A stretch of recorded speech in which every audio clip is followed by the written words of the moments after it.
In Las Vegas, there were rules everyone knew, and rules no one ever said out loud.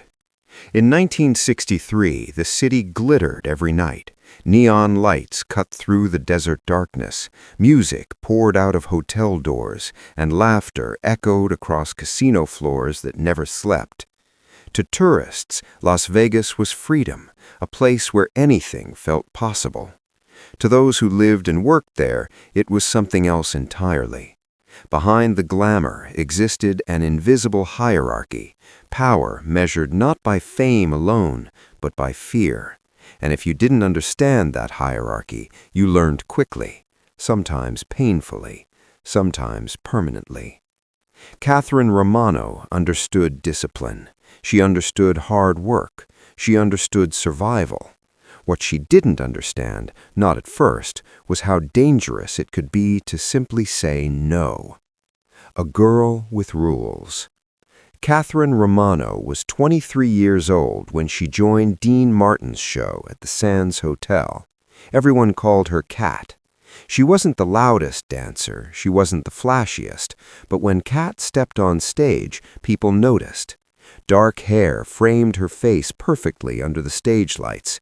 Her green eyes caught attention even from the back rows, and her smile, genuine, effortless, had a way of warming an entire room. She was professional to a fault, always early, always prepared, never caused trouble, and she had rules. Among the dancers, Cat was known for one in particular. She didn't date customers. Not the wealthy gamblers, not the visiting celebrities, and never, under any circumstances, men with reputations whispered instead of spoken. In Las Vegas, that rule was considered wise. It was also considered dangerous, because men with power weren't used to hearing no, and men with power didn't forget embarrassment. The man in the third row. Johnny Roselli didn't announce his interest. He didn't need to. He simply appeared. Night after night, he sat in the same seat, third row center, the best view in the house. From there, he could see the entire stage, but his attention never wandered far from Cat. At first, she didn't notice him. Plenty of men stared. That came with the job. But after the third show, the flowers arrived. 24 roses, deep red, imported, expensive, delivered directly to her dressing room. Attached was a small card. Dinner, J.R.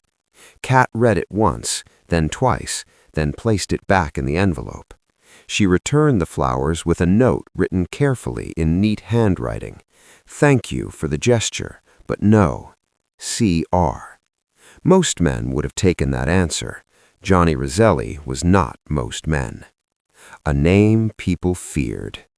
Johnny Roselli wasn't just wealthy, he wasn't just influential, he was dangerous. A senior figure connected to the Chicago outfit, Roselli had earned his position the hard way. By the time he was 19, he had already committed murder. By 30, he was untouchable. By 40, he was feared. He was charming when it suited him, generous when it benefited him, and ruthless when he felt disrespected. And Cat Romano had just embarrassed him.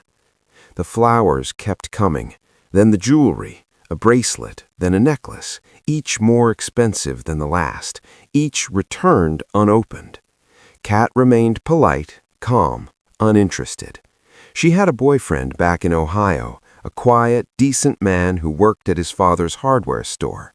She was saving money, planning her exit. Las Vegas was temporary, a chapter, not a destination. Johnny Roselli didn't care about her plans. To him, Cat had become something else entirely. Valentine's Day, February 14th, 1963. After Dean Martin's show ended that night, Johnny Roselli made a decision. He had waited long enough. He walked backstage as if the Sands belonged to him. Security didn't stop him. Nobody ever stopped Johnny Roselli. He knocked on the door of the dancers' dressing room. Cat's roommate, Linda, answered. The color drained from her face instantly. "Mr. Roselli, Cat isn't... "I know she's here," Johnny said calmly. "I can hear her." He pushed past Linda and entered the room. Kat was seated at her makeup table, still in costume, removing stage makeup. She saw him in the mirror and froze. "Kat," Johnny said smoothly, "we need to talk." She turned slowly. "Mr. Roselli, I've been very clear. You've been rude." His voice remained calm, but something sharp had entered it. "I've been respectful. I've sent gifts. I've been patient, and you've made me look foolish." "I'm sorry if I hurt your feelings," Kat replied, "but I'm not interested. I have a boyfriend." Johnny smiled, but only with his mouth. "The hardware store kid in Ohio. You're in Las Vegas. You're beautiful, talented. You could have anyone. Why settle for someone like that?" "Because I love him," Kat said simply, "and I don't love you." The room went silent. Everyone knew the stories. Everyone knew what happened to women who embarrassed Johnny Roselli. He stepped closer. "You're making a mistake." "It's my mistake to make." "No," Johnny said quietly. "When you embarrass me, it becomes my problem, and I solve my problems." Her hands trembled. "Are you threatening me?" "I'm explaining reality. You're having dinner with me tomorrow night, 8 o'clock. You'll smile, you'll be charming, and you'll realize that saying yes is much safer than saying no." He leaned in close, whispering so only she could hear. "If you still say no, your boyfriend in Ohio is going to have an accident, and you'll live knowing it was your fault." Then Johnny straightened, smiled politely at the room, and walked out. The moment the door closed, Kat collapsed into tears. No way out. Linda rushed to her side. "You have to say yes," she whispered desperately. "Johnny Roselli doesn't make threats, he makes promises." "I can't," Kat sobbed. "I can't do that to David." "Then you have to leave, tonight." But leaving wasn't simple. Kat had a contract, an apartment lease, exactly $237 in savings. And even if she ran, Johnny Roselli had eyes everywhere. Police, airports, bus stations. There was nowhere she could hide. Unless someone powerful decided to help her. Someone unafraid to risk everything. The knock on the Star's door. The next morning, Kat stood outside Dean Martin's dressing room. She had never spoken to him directly before. He was the star. She was one of many dancers. But desperation erases fear. Dean Martin opened the door himself. "Kat Romano," he said, recognizing her instantly. "What can I do for you?" Her voice cracked. "I need help." Dean's expression changed immediately. "Come in, sit down, tell me everything." She did. He listened without interrupting. When she finished, Dean was silent for a long moment. "You told him no, more than once."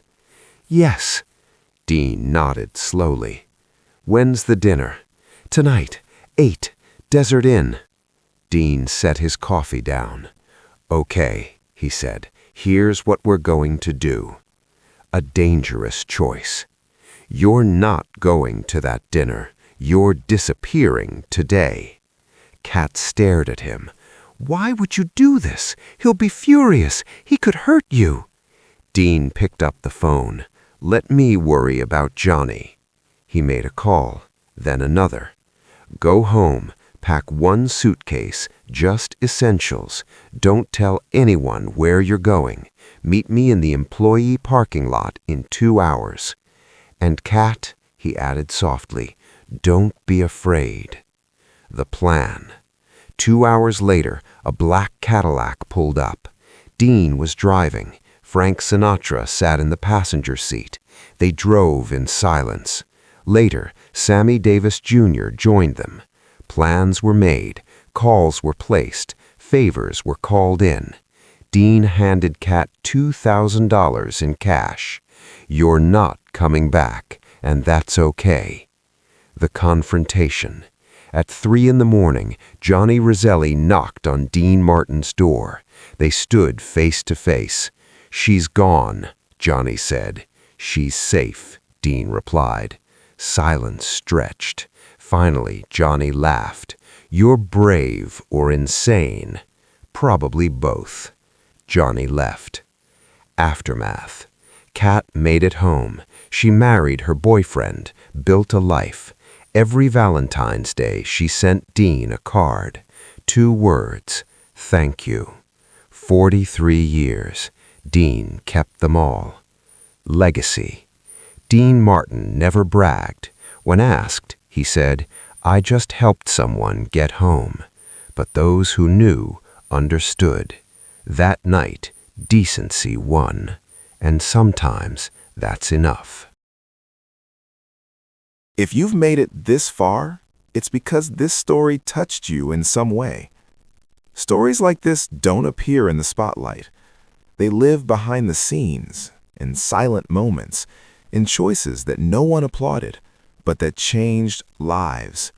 If you want to continue discovering who Dean Martin really was, beyond the stage, beyond the easy smile and the applause, subscribe now to the Dean Martin Secrets Behind the Applause channel.